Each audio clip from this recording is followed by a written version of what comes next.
السلام عليكم ورحمة الله وبركاته.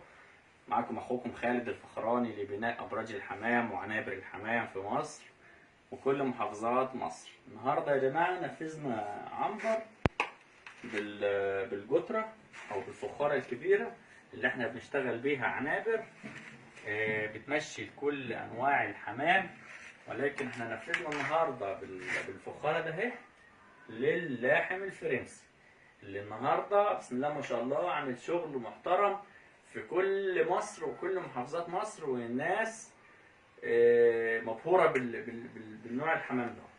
هنيجي نبص على الشغل كده بالظبط معانا اهو. العنبر مساحه العنبر زي 10 في 6 يعني زي 60 متر، جاهزين ان هم ياخدوا 1000 فخاره. خدنا الداير كله فخار وعملنا عروسه دمها خفيف صغيره في النص عشان نوزع الاكل. طبعا المون ده هي الزايده هتنزل. السقف اتعمل صح ونعمل خشب اللي انا بنفضله عن الصاج. فوق الخشب بنعمل بوتامين علشان يعزل والدنيا حلوه بالنسبه له. حطينا رفارف. العنبر واسع بسم الله ما شاء الله، الحاجه متظبطه. حبيتنا تعالى يا عم شريف معايا، بص كده على الشغل يا عم شريف. تمام، وانت بتصور معايا انجل معايا. تمام، احنا ما علناش النهارده وعملنا الارتفاع ادي 1 2 3 4 5 6 7 8 8 مناميك ارتفاع. كل متر بياخد 4 فخارات، لان ارتفاع الفخاره 25 في 35 ده هي 25، يبقى ده هو لحد 2 متر. عشان الحمام الفرنساوي يا جماعه كلنا عارفين ان وزنه تقيل مش هيعرف يطير. ده حاجه. الحاجه الثانيه ان احنا هيكون عندنا زغاليل. صاحب المشروع احتمال يكون صغير قصير، يبقى هو شايف كل حاجته، شايف حاجته كل الفخارات، هو يقدر يتابعها بسهوله. الحاجه الثانيه تعالى معايا يا عم شريف. اللهم صل على سيدنا محمد. في تهويه بحري. الشبابيك ده اهي، الشباك ده هو السلك ده اهو لسه هينسد بسلك تاني فوق ده اهو، اللي هو السلك الماتلكس او السعودي اللي احنا بنقول عليه اللي هو بتاع الشبابيك بتاعه البيوت.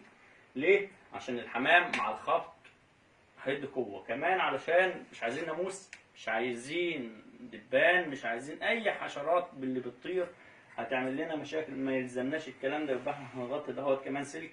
واحنا عاملين ايه؟ ما جيناش من الشباك خالص علشان نضمن التهويه بتاعتها.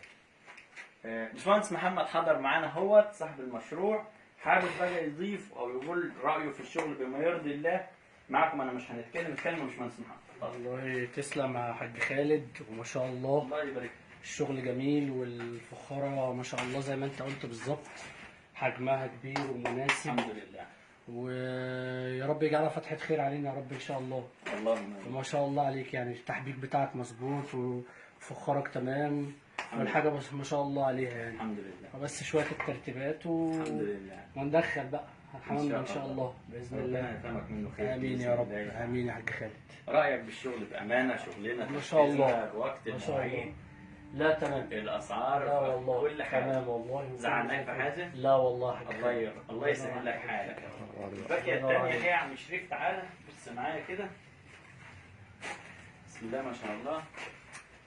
العنبر اهو، تحس ان المكان متنفذ صح او متظبط صح. الدنيا واسعه، الحمام هيروح وهيجي وهيبقى فيه ارتياحيه في الطيران، في الاكل، في الشرب. هنحط مساجي هنا، هنحط علافات الناحيه الثانيه، هنحط مسجه هنا، مساجي هناك. كل اللي احنا عايزينه هيكون. خشب ده هو احنا حاطينه الحمام يطير من هنا لهنا لهنا. شويه كده ممكن هننزل شويه خشب كمان زي مناشر موجوده باذن الله.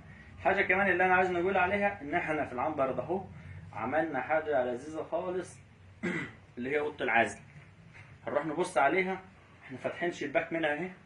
الشباك اللي هناك ده بيودي الاوضه تانية خارج عن العنبر خالص. ده هي يا جماعه اوضه العزل، عشان قبل ما هننزل حمام، قبل ما هنطلع حمام هنحط الحمام بتاعي في الاوضه دي. ليه؟ يبقى انا عارف الحمام اللي انا هنجيبه من بره. لو انا هنزل حمام من بره عارف الحمام بتاعي هنعزله في حاجه، انا قلقان من حاجه هنديله التحصينات الحاجات بتاعته. ادي حاجه. الحاجه الثانيه من الفايده بتاعت الاوضه ده اهي، اللهم صل على سيدنا محمد، ان انا لو عايز نبيع حمام او ان انا هنطلع دفعات حمام ومش عايز حد يبص لي في العنبر ده اهو، يبقى انا هنطلع الحمام نحطه في الاوضه اللي هناك لحد لما نخلص الحاجه بتاعتي. تعالوا نبص على اوضه العزل كده يا جماعه. عملناها برضه بطريقه ظريفه وشيك علشان يكون شكلها لما يبقى حلو كده. بسم الله ما شاء الله. اللهم صل على سيدنا محمد. ادي شويه فخار عملناهم بطريقه شيك، ووسعنا المكان واسع. تعالى يا عم شريف معايا. بقيت الاوضه اهي. الشباك ده هينسد سلك، الشباك ده هينسد سلك، الباب ده هيبقى عليه سلك برضه. ليه السلك؟ عشان انا عايز تهويه، درجه حراره الحمام 40 درجه مئويه فبيقتل اي فيروس. عشان كده الناس سامحوني يعني في الكلمه اللي بيقول لك اللي عايز يتجوز وكلوه حمام، كلنا عارفين ليه.